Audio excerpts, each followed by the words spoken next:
ክርስቶስ መውረዱን መከተል ነው መጾም ማለት። አምላክ ስጋ መሆኑን መከተል ነው ጾም። ቅጣት አይደለም ጾም። ይህ ስጋችን ለመጎሰም ምናምን ለሱ አይደለም ጾም። ይሄ ፍቅር ነው የሚያጾመን። እና በዚህ በዘወረደ ሳምንት ምንድነው ማድረግ ያለብን? ትሁት መሆን። ክርስቶስ ወደዚህ ዓለም መጣ ሲባል የምታዩት ነገር አለ። አንደኛ ኃጢአታችን ምን ያህል ከባድ እንደነበር ተመልከቱ። እግዚአብሔርን ከሰማይ ያስወረደ ኃጢአት ነበር የሰራ። ዘወረደ ገባ፣ ጾም ገባ ሲባል ዘወረደ ስንል እግዚአብሔር እኮ እኛን ለማዳን መጣ ብሎ በዚህ ተደንቆ ጾሙን መጀመር። ስንጠላው ወደደን፣ በልጁ ሞትም ታረቀን። ይውላችሁ ኢየሱስ ክርስቶስ ወደዚህ ዓለም በመምጣቱ የነገረን ይሄንን ነበረ። ከካህሊነቱ ይልቅ ፍቅሩ ነበር የቀደመበት። ክርስቶስ ውሃ ለመነ። የሰጡት ምንድን ነው? ሐሞት ነው። ከዚህ ዓለም ውሃ ስትለምኑ ሐሞት ሊቀርብላችሁ ይችላል። ይህ ዓለም እንደዚህ የሰጠነውን አይሰጠንም፣ የጠየቅነውን አያመጣም። ግፍ ነው የሚሰጠን ዓለም። ስትጾሙ እንደነማን አትሁኑ ነው ያለ። እንደ ግብዞች አትሁኑ። እነሱ ሰው እንደ ጾሙ ያውቅላቸው ዘንድ ፊታቸውን አጠውልገው ምን ይላሉ? ይታያሉና ነው። እናንተ ግን ስትጾሙ አለ ምን አድርጉ አለ? ራሳችሁን ተቀቡ፣ ፊታችሁን ታጠቡ።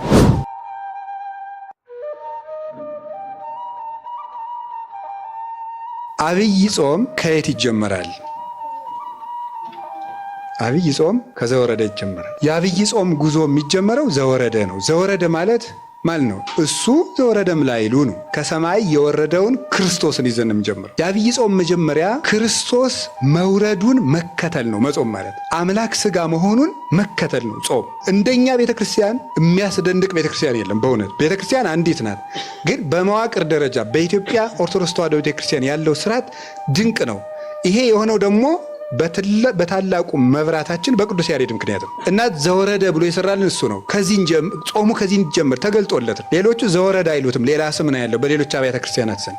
የእነሱም ድንቅ ነው። እግዚአብሔር በየስልቱ ይመለካል። ሃይማኖት እስካለ ድረስ ነውር የለው። ዘወረደ ብለን የምንጀምረው እኛ ነን። ስለዚህ አብይ ጾም ከየት ነው የሚጀመረው ሲባል ከእግዚአብሔር ልጅ መውረድ ነው። አብይ ጾምን መጾም ማለት የእግዚአብሔር ልጅ እግዚአብሔር ወልድ ወደዚህ ዓለም የመጣውን መውረድ አድንቆ በዚያ ተመስጦ መኖር ነው። አሁን እየጾምን ይመስላችኋል? የመጀመሪያዎቹ ክርስቲያኖች ክርስቶስ ወደዚህ ዓለም የወረደበትን ምስጢር ለማድነቅ ብለው አብይ ጾም ሊገባ ሲል ዮርዳኖስን ተሻግረው በረሃ ሄደው 40ውን ቀን ሰንብተው የሆሳዕና ዕለት ነበር መልሰው የሚገናኙ። በሐዋርያት ዘመን የነበሩት ማለት ዳቧቸውን ቋጥረው ዮርዳኖስን ተሻግረው በረሃ ሄደው ሁሉም ለየብቻው ሆኖ የክርስቶስን ወደዚህ ዓለም መምጣት እያደነቀ ከርሞ የሆሳዕና ይገናኛሉ።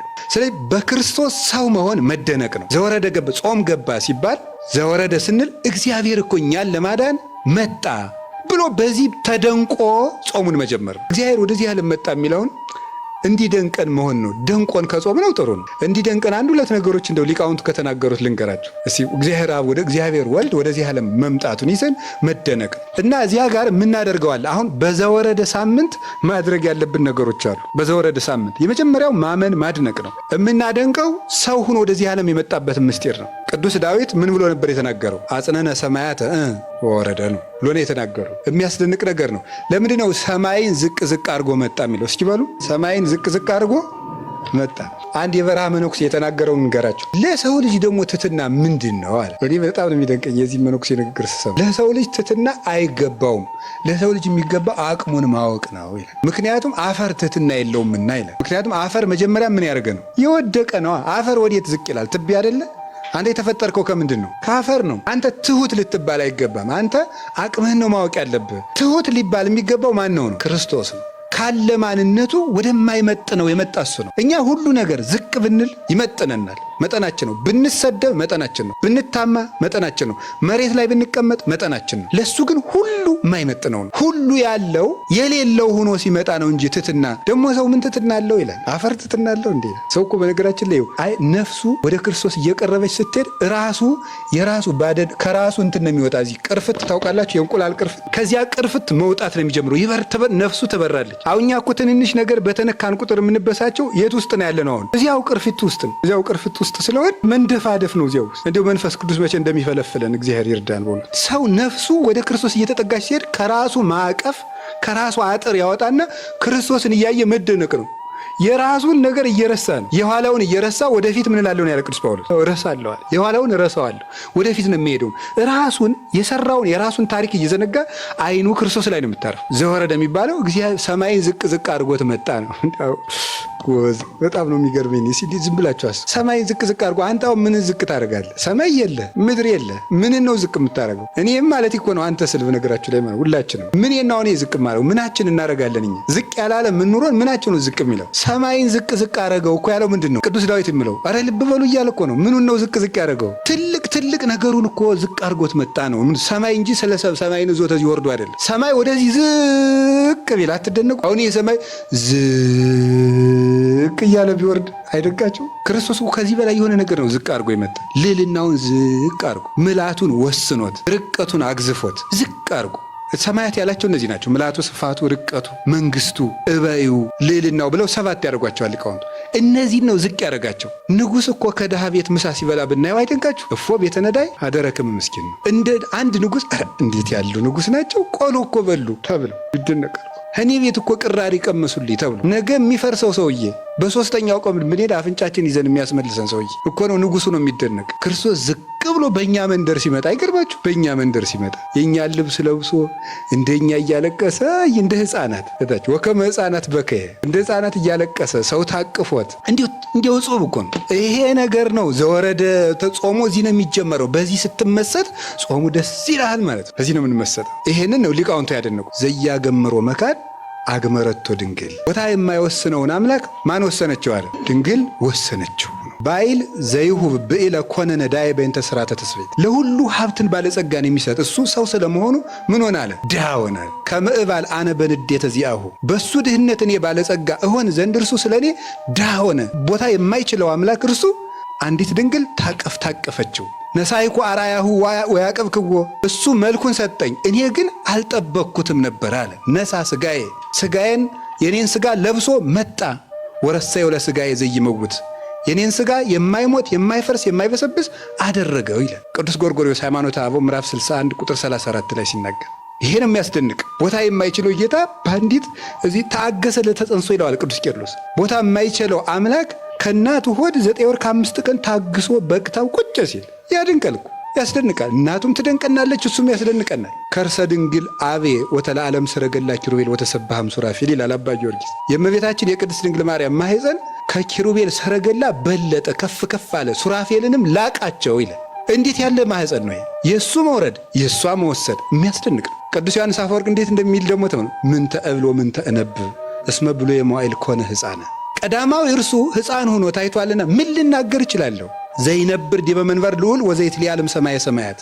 ከሰማያት በላይ ባለ ሰማይ የሚኖር እርሱ ተወዴ ውስተ ጎል። በበረት ውስጥ እሱ ተጣለ። ስለዚህ ነገር ምን እናገራለሁ ይላል።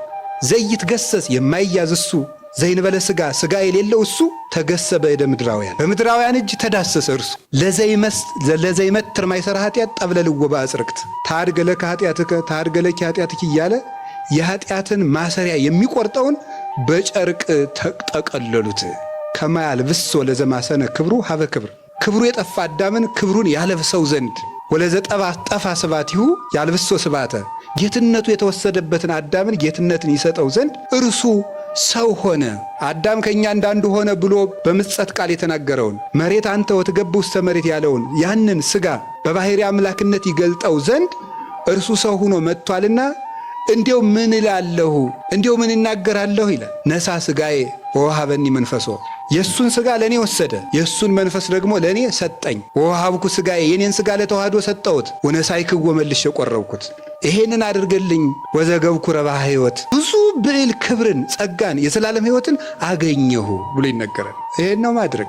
ክርስቶስ ወደዚህ ዓለም መጣ ሲባል የምታዩት ነገር አለ። አንደኛ ኃጢአታችን ምን ያህል ከባድ እንደነበር ተመልከቱ። እግዚአብሔርን ከሰማይ ያስወረደ ኃጢአት ነበር የሰራነው። አንድ መልአክ የማይመልሰው ኃጢአት ነበር የሰራነው። ምን አንድ መልአክ መላእክት ሁሉ ተደምረው ሊመልሱት የማይቻል ኃጢአት ነው የሰራነው። እግዚአብሔርን የሚያስወርድ ኃጢአት ሰርተን ነበር። የዕዳችን መጠን ተመልከቱት። ሁለተኛ እንደዚህ ያለነውን ደግሞ ምን ያህል እንደሚወደን ለማሳየት ነበር። ርዩ መጠን አፍቀረነ እንዘ ጸሩነ ይነ ለእግዚአብሔር ተሳለነ በሞተ ወልዱ። እግዚአብሔር ምን ያህል እንደወደደን ተመልከቱ አለ ቅዱስ ጳውሎስ። ጠላቶቹ ነበርን እኮ ግን ወደደን ያለ አኮ በአምጣነ ጌጋይነ ዘኮነና ሐሳበ ጸጋሁ ለእግዚአብሔር። የእግዚአብሔር የምሕረቱ የቸርነቱ ብዛት መጠን እንደ በደላችን መጠን አይደለም የሆነብን። ስንጠላው ወደደን፣ በልጁ ሞትም ታረቀን። ይውላችሁ ኢየሱስ ክርስቶስ ወደዚህ ዓለም በመምጣቱ የነገረን ይሄንን ነበረ። ከካህሊነቱ ይልቅ ፍቅሩ ነበር የቀደመበት። እንደ ግድ የለሽ ንጉሥ እና ምን ላርጋቸው ይሄን አድርጌላቸው ነበር እማይል ክርስቶስ ግን አንዱን መልአክ ቢልከው ይችላል። ሂድና ፍታው ቢለው ይፈታዋል። ሲኦልን ሂድና በርብርሃና ቢለው፣ ሚካኤልን ቢልከው ይችላል። ገብርኤልን ቢልከው ይችላል። ሰራዊተ መላእክትን ቢልካቸው ይችላል። እሱ ብቻ አይደለም፣ ማንንም ሳይልቅ ያለበት ቦታ ሆኖ ተናግሮ አይደለም ቢያስብ ራሱ ከሲኦል መውጣት እንችላለን። ይውጡ ብሎ ዝም ብሎ ቢያስብ ያን ግን አላደረገው። ከካህሊነቱ ይልቅ ምኑን ማሳየት ነው የፈለገው? ፍቅሩን ማሳየት ነበር የፈለገው። እንደዚህ እንኳን አርጋችሁኝ እወዳችኋለሁ ማለቱ ነበር። ፍቅሩን ሊያሳየን ነው የመጣው። በመንግስቱ ላይ ተነስተንበት እኮ ነው። ሰርቀነው እኮ አይደለም ሰርቀን አይደለም እኮ ዋሽተን እኮ አይደለም። የሰራነው በደል እኮ በምኑ ላይ ነው የተነሳ ነው እንዴ? እናንተ አምላክ ትሆናላችሁ መባል ማንን ገልብጠው ነው አምላክ የሚሆኑት? ወጉኩ ቀሉ የዋን ምኞቶ እኮ ቀላል መስሏችሁ ያርኩልናት ወይ ደግሞ እሱን ታጠፋለች ማለት ነው። በእሱ ሐሳብ በዲያብሎስ እና በሷ ይሄን እንዲወደን ለማጠየቅ ነው የመጣው። አንድ የሚያሳየን ይሄ ነው፣ የኃጢአታችን መጠን ምን ያህል ከፍ ያለ እንደሆነ። ሁለት እሱ ምን ያህል እንደወደደን። ሶስተኛ የሚያሳየው ሰው ምን ያህል ክቡር እንደሆነ ነው። ሰው ምን ያህል ክቡር እንደሆነ ያሳየ።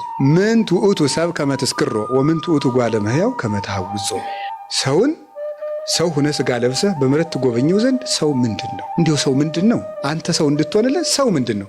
ቸርነትህ ነው እንጂ ማለት ነው። ቅዱስ ዳዊት ይሄን ነበር ያለ መዝሙር 8 ላይ። ሰው ምንድን ነው? አንተን ሰው ያደርግሃል እንዲሁ ቸርነትህ ነው እንጂ ሰው እንድትሆንለት እንዲሁ ሰው ምንድን ነው? ሰው ክቡር።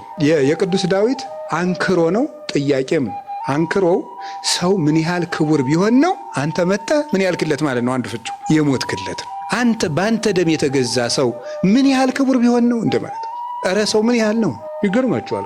አንድ ሰው ሀብታም ቢሆንና ምን ያህል ቢወዳችሁ ምን ሊያደርግላችሁ ይችላል? በግ ሊያርድላችሁ ይችላል። ክርስቶስ በግ አይደለም ያረደ፣ የገዛ ስጋውን ነው የሰጠን፣ የገዛ ደሙን ነው የሰጠን። ዘወረደ ማለት ይሄን እኛን ሊያድነን እንዲህ ብሎ ከሰማያት ወረደ። እንዴት እንደሄደ ተመልከቱት። ከልዑል መንበሩ መጣና የሴት ልጅ ለመሆን መጣ። በጣም ነው የሚያስደንቀው። አሁን እኛ ብሎ እናደርገዋል። የሴት ልጅ ሊሆን ነው የመጣ። ማኅፀኗ ሊያድር ጡት ፈጥሮ ጡት ይለምናል። ይገርማል እኮ። የፈጠረውን ጡት ለምኖ ይጠባል። በፈጠረው ጀልባ ለምኖ ይታዘላል። የፈጠረውን ውሃ ለምኖ ይጠጣል። ይህን የሚያደርግ እሱ ብቻ ነው። መጣና ሰው ሆነ። ከዚያ ምን አለ? እንዲያው በእናቱ ማኅፀን መኖሩ ምማ ድንቅ ነው። እሷ ንጹሕ ንጽሕት ምንም ነውር የሌለባት ነው። እሱስ ጥሩ ነው፣ ይሻላል። ተወልደ በተድላ መለኮት ብሏል ቅዱስ ያሬድ። ተወልደ በተድላ መለኮት ለመለኮቱ በሚገባ መለኮቱን በምትገልጥ በድንግል ተወለደ ማለት ለመለኮቱ ባህሪ ምልክት በምትሆነው እናት ተወለደ። ግን የሚደንቀው ከዚያ ደግሞ ወደ ከእናቱ ማኅፀን ንጹሕ ከሆነችው ነበልባላዊት ሰረገላ ከሷ ወደ የት ሄደ? ወደ ፍግ። የት ነው ያ? በረት ማለት ይገርማል። ይሄዳል። ከዚያ ወደ የት ነው ሄደ? ወደ የት ነው ሄደ? ጭራሽ ሰው መሆኑ ሲደንቀን ደግሞ የሰው እግር ሊያጥብ ሄደ። ይሄ እኮ ነው የሚገርመው። እንዲህ ይገርማል እኮ እግር ሊያጥብ ደግሞ እንደው ታጥቆ። አሁን እንዲህ አይደንቃችሁ? ምን ይደንቀናል? ምንም አይደንቀን ነው። እግር አጠበ። አንድ ጠቅላይ ሚኒስትር እግር እያጠበ በቴሌቪዥን ብናይ ኑሮ እንል ነበር። ምን እንደው ጭራሽ እግር አጥቦ ነው እንዴ? ኧረ እኛ ምን አሸረግደው ነገር። እግር ማጠብ እንዲሁ ታምር እኮ ነው። እግር ከማጠብ ደግሞ ምንድን ነው ያደረገ? በውርደት ወደ መሞት ነው ሄደው። ሰዎች የሚሞቱትን የመጨረሻውን የውርደት ሞት ወደ መሞት፣ ለእሱ ግን ክብሩን ቀልጦበታል። ልብሱን አውልቆ ወደ መሞት ሄደ። ደግሞ ልብሱን ታጥቆ እግር አጠበ ብለን ሲደንቀን ልብሱን አውልቆ ወደ መሞት እርቃኑን ወደ መሰቀል ሄደ። ከዚያ ወደ መቃብር ወረደ። እስከ የት እንደሚወርድ እያያችሁት ነው። ወደ እመቤታችን ማኅፀን ከሰማይ ወረደ ብለን እንደነቀን፣ ወደ እመቤታችን ማኅፀን ወረደ ብለን እንደነቀን። ከዚያ እሷስ ድንቅ ንጽሕት ናት። የኃጥአንን እግር አጠበ። ሄደና ደግሞ ጭራሽ ልብሱን እስካወልቆ ምራቅ እስኪተፋበት ድረስ ወረደ። ከዚያ ደግሞ ጭራሽ እስከ መቃብር ወረደ። ግን በጌትነቱ ተነሳ። ዘወረደ ማለት ይሄ ነው። ይሄንን እያሰብን የምንጾመው ጾም እንዲህ የሆነውን ጌታ ለመከተል ነው የምንጾመው። ቅጣት አይደለም ጾም። ይህ ስጋችን ለመጎሰም ምናምን ለእሱ አይደለም የምንጾመው። ይሄ ፍቅር ነው የሚያጾመን። እና በዚህ በዘወረደ ሳምንት ምንድነው ማድረግ ያለብን? ትሁት መሆን። ምን መሆን ያለብን? ትሁት መሆን። ትሁት መሆን አይቻልም አላልክም ቅድም ብላችሁኛል። ይሄ የሊቁ መደነቅ ነው። እሺ የቅድሙ ትህትናን የመጨረሻ እንደውም ትሁት ምናምን ነኝ ብሎ እንዳያስብ ጭራሽ አውርዶ ለመፈጥፈጥ የተመስጦ መጨረሻ ነው እንጂ ትሁት ይኮናል ሰው። ስለዚህ በዘወረደ ሳምንት የምናደርገው ምንድነው? ኧረ ዛሬ በኋላ ባረግ ነው ችግር የለም። ሳምንቱ አልፎ ትሁት መሆን። እስኪ ትሁት መሆን በሉ። አዎ ትሁት መሆን። ዘወረደ ብሎ የሚጾም ሰው ትሁት መሆን አለበት። እንዲሁ በዘንድሮ አብይ ጾም ይሄን ብናደርግ የምንመካው በምን እንመካለን? እውቀት ያለው በምን ይመካል? በማወቁ ይመካል። ዘር ያለው በምን ይመካል? በዘሩ ይመካል። የእናት አባቱን ዘር እየቆጠረ በአገሩ በዘሩ ይመካል። መልክ ያለው በምን ይመካል? በመልኩ። አንዳንድ መልከኛ እንደውም መልኩን ሌሎች ሰዎች እንዲነግሩት ከፈለገ በደንብ ሰሞኑን አመድ መሰልኩ እናንተ ይላል። ምን ለማለት ይመስላችኋል? መልኩን በደንብ እንዲነግሩት ኧረ እናቴ አንተ እያበራ ነው እንዲባል አይነት ወይም ደግሞ በቃ እንደዚያ መልክ ያለው በመልኩ ይመካል፣ ሀብት ያለው በሀብቱ ይመካል፣ ገድል ያለችው ደግሞ በምን ይመካል? በገድሉ ይመካል። በትንሹ ማለት በትንሹ አብሶ ከኛ የባሰ ሰው ካየንማ አይጣል አይደርስም። ትህትና ማለት ምን ማለት ይመስላችኋል? ሁልጊዜ እናገረዋለን። ትህትና ማለት ራስን ከማንም ሰው በታች ማድረግ ነው። ማንም የሚለውን አረፍተ ነገር ተመልከቱት፣ እዩት። ከማንም ሰው አሁን የእጅ ፓትርያርኩን ጫማቸውን ብስም ትህትና ነው? ልክን ማወቅ ነው። ህግ ነው። ይሄ ሲጀመር ርት ነው፣ ህግ ነው እንጂ ትህትና አይደለም። እና ድሮስ ላልስም ነው ፓትርያርክ አባት ይመስለኝ። ይሄ ትህትና አይደለም። ኤጲስቆጶስ ለጳጳስ፣ ጳጳስ ለፓትርያርክ፣ ደቀ መዝሙር ለመምህሩ፣ ልጅ ለአባቱ የሚያደርገው ትህትና ይባላል። ትህትና የሚባለው ከኛ ለሚያንስ ሰው የምናደርገው እኛ የያዝነውን ነገር ያልያዘ ሰው ስናይ አንተ እየጾምክ ለሚበላ ሰው ትሁት ትሆናለህ ወይ ነው። ሰማችሁ? እያወክ የማያውቅ ሰው ሲናገር ትሰማዋለህ ወይ? እሱ ነው እያወክ የማያውቅ ሰው። ትህትና የሚባለው እሱ ነው። ለትልቅ ሰው እየታዘዝክ ለትንሽ ሰው እምቢ አትልም ወይ? እኔ ሳዛችሁና መቼስ እዚህ ወንበሩ ስላለው ነው። የሆነ ደግሞ ጥንበቃን በእናንተ እይታ ተራ ሰው የሆነ ሰው ቢያዛችሁ እኩል ትሰማላችሁ? ሌላው ቀርቶ ስብከት፣ አሁን እኔ ስሰብክና እዚህ ደግሞ አንድ ሰው ተነስቶ ቢሰብክ እኩል ትሰማላችሁ? እኔ ትልቅ ነው አይደለም ጨዋታው። እኔ እንደዚህ አይነት ነገር አልልም፣ እግዚአብሔር ያውቃል እያልኩ ያለሁት እኛ በህሊናችን ምን ስለው ሰው አለ። መቼስ ከዚህ ስለተቀመጥኩ መምህር ልትሉ ትችላለን። ከዚህ ያነሰ ሰው የምትሉት በእናንተ ግምት የምትሉት ሰው አንቁሞ ዛሬ የሚያስተምረን ቢባል ዝም ብሎ አንድ የሆነ ሰው ማለት ነው ምን ትላላችሁ ነው? ይህ እኮ ነው ችግራችን ማለት ነው። ቀድመን ሰው እንደማይረባ እንወስንበታለን። ልቡን ማን እንዳሳየን አላውቅም። ይገርማል እኮ እገሌ እስከዚህ ነው ብለን ልኩን አውጥተን ሰፍረን 80 ኪሎ 100 ኪሎ ብለን ራሳችንን እንደምረን ጨምቀንሰን ጽፈን እንጨርሳለን።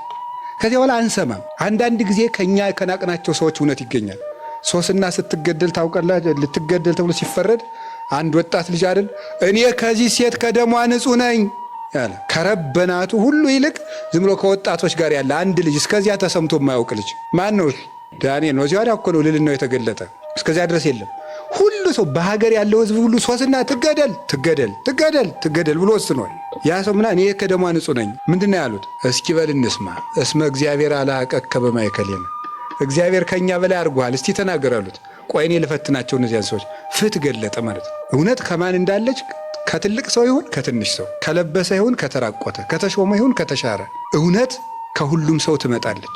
ጆሮን ለማንም መክፈት፣ ዓይንን ለሁሉም ሰው ለአንዱ ከፍ ለአንዱ ዝቅ አለማድረግ፣ ራስን ከሰው ጋር አለማነጻጸር፣ ለገሌ እንዲህ ተደርጎ ለእኔ ሳይደረግልኝ አለማለት፣ አዎ ለገሌ ይገባል ለእኔ አይገባኝ ማለት፣ ነቀፋን በምስጋና መቀበል፣ ትልቅ ቦታ ሳይሰጠኝ አለማለት ትሕትና ነው። እስቲ ለክርስቶስ የቀረበ ወንበር አምጡ አለ ነገሩ እንጂ አለ ወይ? እስቲ ክርስቶስ የተወለደበትን የወርቅ አዳራሽ አምጡት አለ በሉ ነገር እንጂ የለም።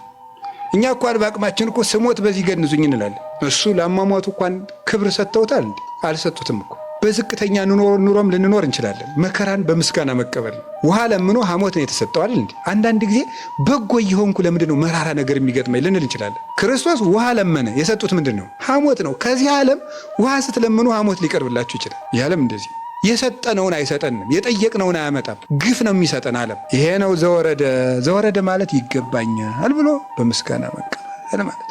እኔ በልጥ ነው ዓለምን የፈተው ዘወረደ። እስኪ ዘወረደ በሉ።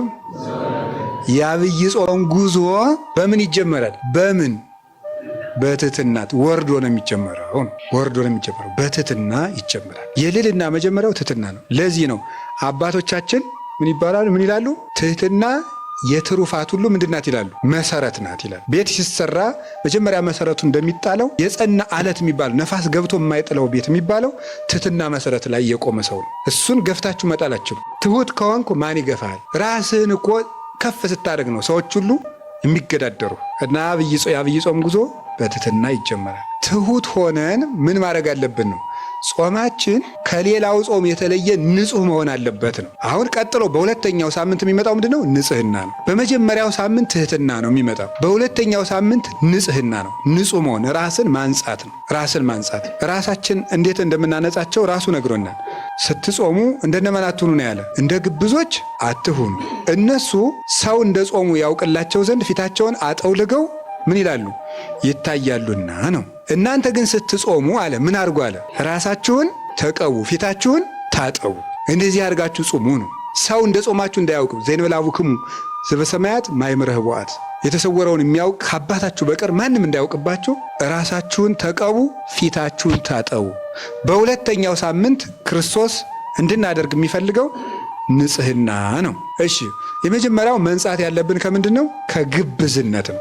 3 ነገሮች ናቸው በዚህ ዕለት የታዘዝ ነው። እዚህ ወንጌል ላይ በዕለቱ በተነበበ ወንጌል ላይ በቅድስት የምናደርገው የመጀመሪያው ግብዝነት ይባላል። እስኪ በሉ አቤት።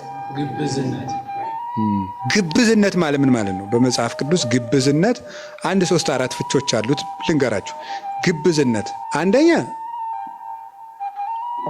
የሚናገሩትና የሚሰሩት መለያየት ግብዝነት። አይ መከራዬ ልናገረው የጨነቀኝ እኮ እኔም እንደዚያ ስለማልገኝ ነው። የሚናገሩትና የሚሰሩት ምንድን ማለት ነው? መለያየት ግብዝነት ይባላል። ለሰው ሲቆርሱ አያሳንሱ እንደማለት ያለ ነው። ምን ይላል ይሄን ጌታ ሲናገር? ዲበ መንበረ ሙሴ ነበሩ ለክሙ ጸሐፍቶ ፈሪሳውያን፣ በሙሴ ወንበር በሙሴ መምህርነት ጸሐፍት ፈሪሳውያን ተቀምጠው አሉላችሁ። ኩሎ ዘአዘዙክሙ ግበሩ፣ የሚያዟችሁን የሚያስተምራችሁን ስሩ። ወዘከመ ምግባሩ ሙሴ ይትግበሩ፣ የሚሰሩትን ግን ምን አትበሉ አለ፣ አትስሩ። የሚሏችሁን ስሩ፣ የሚሰሩትን እሳ አትስሩ። ምን አይነት ሰዎች ስለሆኑ ነው እነሱ አለ? ወያስሩ ጾረ ክቡደ ወያሰክምዎ ለሰብእ ዲበ መትከፍቱ፣ ለሰው ጽኑ ሸክም አስረው ያሸክሙታል። ወለሊሆሙ ይለክፍዎ በአጽባዕቲሆሙ፣ እነሱ ግን በጣታቸውስ እንኳ ምን አይሏትም አይነኳትም ይላል። ከግብዝነት መንጻት ነው። አፍኒ ወልብኒ ህውረ ይመኑ፣ አፍም ልብም አንድ ሆነው ይመኑ እንደተባለ በኦሪት ዘዳግም ላይ 2 አይነት ሚዛን በቤት ውስጥ አታኖር ይላል። ይገርማል። ሊቃውንቱ የሚሉት ነገር ማነው? እግዚአብሔርም ያለው ነገር ሊቃውንቱም አድርገው የሚተረጉሙትን ብትሰሙት ታምር ነው። ስንት አይነት ሚዛን ነው የሚለው? 2 አይነት ሚዛን። 2 አይነት ሚዛን ማለት ምን ማለት ነው? ለሌላው ምን አድርገህ የምትሰፍርበት ነው። ጠበቅ አድርገህ የምትሰፍርበት፣ ለአንተ አነስ አድርገህ የምትሰፍርበት ልብ አይኑርህ ነው። ለሌላው ይሄን አድርጉ ብለህ ካዘዝክ ለአንተም ደግሞ ያኑ ሚዛን እኩል መዝነው ነው። ያው ንስሐ አባት 40 ሲሰጥ 40 ይሰግዳል። ታውቃላችሁ አይደል? አታውቁም? አባቶች እኮ ንስሐ አባቱ ነው ሲባሉ ለምን እምቢ እንደሚሉ አታውቁም? መከራ አለዋ። እንዴት ነው ንስሐ አባት ይሆኑ ይመስሏችኋል እናንተ? ስግደት አላት እኮ። ካቃተው ቢያንስ 40 ከሰጠ ስንት ይሰግዳል? 20 ይሰግዳል ቢያንስ። ስለዚህ ስግደት ሰጥቶ ቁጭ የለም። አንዳንድ ጊዜ እንደው የቄስንም ድካም እንድታውቁት ብዬ ነው። በዚያው ፊታችሁን ምን በሉ ታጠቡ። ይሄ ንስሐ ግቡ ነው። ስለዚህ እንደው በቃ ከዚያ ፊት አንገራችሁ ከፊታችሁ ታጠቡ በፊት የሚቀድመው ምንድን ነው? ስትጾሙ ራሳችሁን ተቀቡ አለ። ራሳችሁን ተቀቡ ማለት ራስ የተባለ ማን ነው? ልብ ነው። ቅባት የተባለ ምንድን ነው? ፍቅር ናት። ራስ ለምንድን ነው ሲባል ራስ የበላይ እንደሆነ ሕዋሳትን ሁሉ የሚመራቸው የሥነ ምግባር ሁሉ አለቃ ማን ነው? ልብ ነው። ሰው ራሱን ከተቆረጠ እዚያ በኋላ ምንም ይሞታል። ሰው ልቡ በቂም ከተበላሸ በቃ ተበላሽቷል። ከዚያ በኋላ ራስ ያለው ለዚህ ነው። አንድ ሰው የሚሞተው ራሱ ሲቆረጥ። ልቡ ከተበላሸ አንድ ሰው ጾሙ፣ ጸሎቱም፣ ስግደቱም፣ ምጽዋቱ ተበላሽቷል። ሙቷል። ሰውየው የሞተ ሕዋስ ነው ማለት ነው። ይህን ራስን ልብ አድርጉት። ሕዋሳትን ጾም፣ ጸሎት፣ ስነ ምግባር አድርጓቸው። እነዚህ ሁሉ አብረው ይወድቃሉ። ስለዚህ መጀመሪያ ልብህን አስተካክል። እሱ ደግሞ ተባለ ፍቅር ነው። ልብን ቅባት አለው። የተቀባ እንዲያምርበት ፍቅር ያለው ሰው ያምራል በእግዚአብሔር ዘንድ። የነፍስ ውበቷ ፍቅር ነው። ሰው ራሱን ተቀብቶ ፊቱን ተቀብቶ እንዲያምርበት ልቡ ፍቅር ያለው ሰው እሱ ውብ ነው። በእግዚአብሔር ፊት ያማረ ሰው ማለት እሱ ነው። እንግዲህ ፍቅር ይኑራችሁ። ልባችሁን ከምን አንጹት ነው? ከቂም አንጹት ነው። የንጽህና ሳምንት አይደል? ከዚያ በኋላ ምን እናድርግ ነው? እንደው ቂምም ይዘን ሰንብተናል። ኃጢአትም ነክሶብን ሰንብቷል። በዝሙትም በሌላውም በውሸቱም በስርቆቱም በአመንዝራነቱም በዚህ ሁሉ ረክሰናል። እንዲሁ ምን እናድርግ ስንለው ደግሞ ቸር አይደል እሱ? እጽቡ ገጸክሙ በምን ታጠቧልና? አሁን በንስሐ ታጠቧል ማለት ነው። ይህን ሰርቶልና በንስሐ ታጠቡ። ወለመኮነ ኃጢአትክሙ ከመለይ አጽአድዎ ከመበረድ፣ ኃጢአታችሁ እንደ አለላ ቀይ ቢሆን እንደምን አነጻዋለሁ ነው ያለ። እንደ በረዶ እንደ ባዘቶ ነጭ አድርገዋል ብሎ ትንቢተ ኢሳይያስ ምዕራፍ 1 ላይ ነግሮን ነው። ንቷቀስ ይቤ እግዚአብሔር ኑ እንዋቀስ ይላል። ኃጢአታችሁ እንደ አለላ ቀይ ቢሆን እንደ በረዶ ነጭ አደርገዋለሁ ብሎ ተናግሯል። ስለዚህ እግዚአብሔር በንስሐ የሚምር ንስሐን የሚቀበል በመናገርም ቢሆን በመስራትም ቢሆን በእውቀት ማነስም ቢሆን በልቡና ክፋትም ቢሆን የሰውን ድካም አንተ ታውቃለህና ይቅር በለን። ጸጋውን እግዚኦ ስርየተ ኃጢአትን ኃጣዊነ ባርከን ነው ቀድሰን ነው አግዘን ነው ወረሰን ፍትዋን ነው ጉዛን ወንጹሃን የምንለው ለዚህ እግዚአብሔር እንድንበድል ያውቃል። ስለዚህ ሰውነትን ካሮዬ ስነ ምግባር ለይቶ ንጹህ ማድረግ ደግሞ እስከ ዛሬ ራሳችን ከኃጢአት መለየት ካቃተን በንስሐ ታጥበን 40ውን ጾም በንጽህና እንቀበል። የአብይ ጾም ጉዞ በትሕትና ጀምሮ ወዴት ሄደ? ወደ ንጽህና። እግዚአብሔር ዝቅ የሚል ልብ ሰጥቶ ሰውነታችንን ያንጻን። ትሁት ከሆንክ ምን ትሆናለህ? ትሁት ከሆንክ ለቄሱ ዶ መናዘዝ ምንድን ነው? ቄሱም ሰው እኔም ሰው፣ እሱም ኃጢአተኛ እኔም ኃጢአተኛ ማለት ምን ነበረ? ትዕቢት ነው። ትህትና ሲኖርህ እንድትነጻ ወደ ማን ትሄዳለህ? ወደ ካህኑ ትሄዳለህ። ከካህኑ ስትናዘዝ እግዚአብሔር ያነጻሃል። ስለዚህ ብፁዓን ነዳያን በምን? በመንፈስ አለ። ቀጥሎ ምንድን ነው የሚለው? ብፁዓን ምን አለ? ነዳያን። 10 የንስሐ ማዕርጋት ናቸው እዚህ ውስጥ የተቀመጡት። ብፁዓን ነዳያን አለ። በመንፈስ ነዳያን የሆኑ ሰዎች ምንድን ናቸው? ንዑዳን ክቡራን ናቸው። ራስህን ድሃ አድርገህ ራስህን ንቀህ ዝቅ ስታደርግ ወዴት ትሄዳለህ? እንዳንተ ወደሚበድለው ቄስ ልትናዘዝ ትችላለህ። ከዚያ ነዳይ ራስህን ታደርግና ሂደ ከቄሱ ብፁዓን ምን የሚሉ እለ ይላሃው ሂደ ደግሞ ከቄሱ ራስን ዝቅ አድርገህ ታለቅሳለህ ማለት እስመ እሙንቱ ይትፌስሑ መንፈስ ቅዱስ ትፍሲት መንፈስ ቅዱስ ይመጣና በንስሐ ያዘነውን ልባቸውን ደስ ያሰኛቸዋል ማለት። ስለዚህ ትሕትና ወደ ንስሐ ይወስዳል። ንስሐ ደግሞ በክርስቶስ ደም ወደ መንጻት ይወስዳል። እንግዲህ በቅድስት አብይ ጾም ከትሕትና ወደ ንጽህና ያደርሳል። ጾሙ መጥቷል። በትሕትና በንጽህና ከዛሬ ጀምረን ራሳችን አንጽተን እንቀጥል። እግዚአብሔር ሁላችንን የሚያንጻን